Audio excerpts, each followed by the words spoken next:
Bismillahirrahmanirrahim. Assalamualaikum warahmatullahi wabarakatuh. Alhamdulillah, salatu wassalamu ala sayyidina Rasulillah wa ala alihi wa sahbihi wa mawalah, amma ba'du.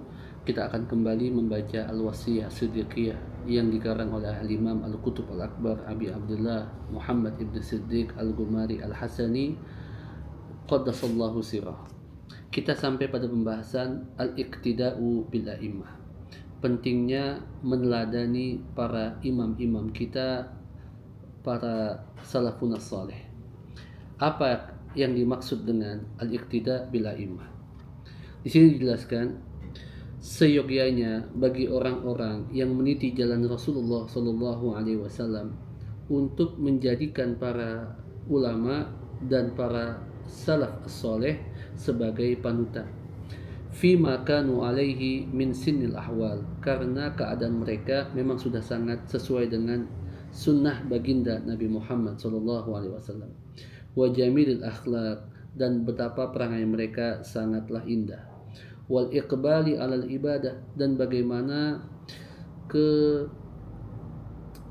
kekuatan mereka dan juga keinginan mereka untuk senantiasa melakukan ibadah, waz-zuhdi fid dunya wal i'rad an kulli ma fihi hazzun lin nafsi wal hawa, dan zuhud terhadap dunia dan senantiasa menolak pada keinginan-keinginan hawa nafsu, wa tarkil ma'lufati wal iqbali alal mujahadah, dan senantiasa meninggalkan apa yang mereka inginkan dan senantiasa mendorong diri mereka lebih keras lagi untuk ibadah kepada Allah, seperti misalnya senantiasa bangun malam, kemudian senantiasa dalam kondisi kelaparan, senantiasa khumul, yaitu menolak untuk terekspos, menolak untuk dijadikan public figure, wal isar, dan senantiasa mendahulukan kepentingan orang lain dibanding kepentingan dirinya sendiri, wa bazlil majhud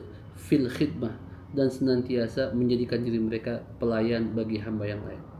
Demikianlah adab-adab dan juga akhlak as-salaf as-salih, sehingga dikatakan mengingat-ingat atau membaca kisah solihin tanzilur rahmah. Al-Imam Al-Ghazali menyebutkan kenapa kok mengingat dan membaca manakib atau kisah orang soleh itu bisa menurunkan rahmat Allah subhanahu wa ta'ala. Disebabkan, kata beliau, inbi'asu ragbati fil qalbi, terdapat secercah atau bisa menghidupkan keinginan dan kekuatan di dalam kalbu kita untuk mengikuti para orang-orang soleh ini.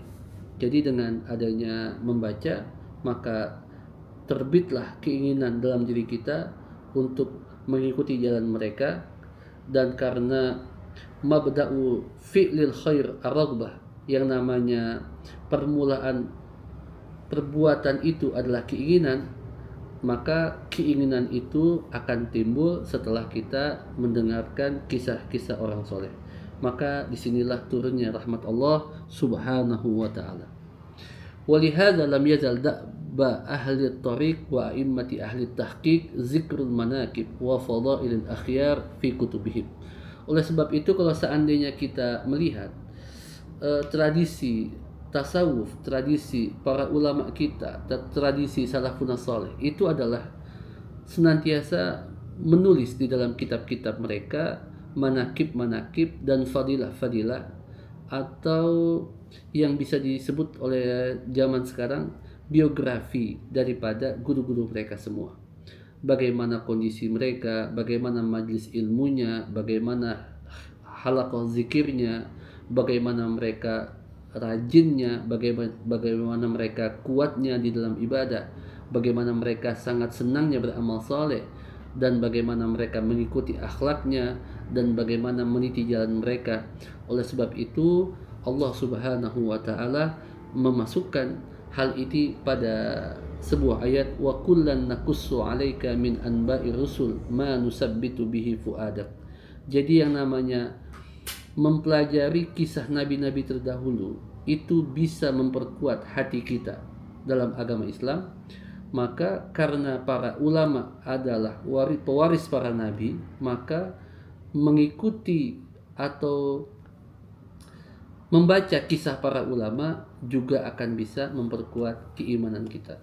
Laqad kana fi qasasihim ibratun liulil albab. Sesungguhnya pada kisah-kisah para ulama terdapat ibrah, terdapat pelajaran bagi orang-orang yang berakal. Demikian yang bisa kita pelajari dari nasihat guru kita, senantiasa menjadikan orang-orang soleh, senantiasa menjadikan salafun soleh sebagai role model, sebagai panutan dan juga pedoman. Wallahu a'lam bishawab. Assalamualaikum warahmatullahi wabarakatuh.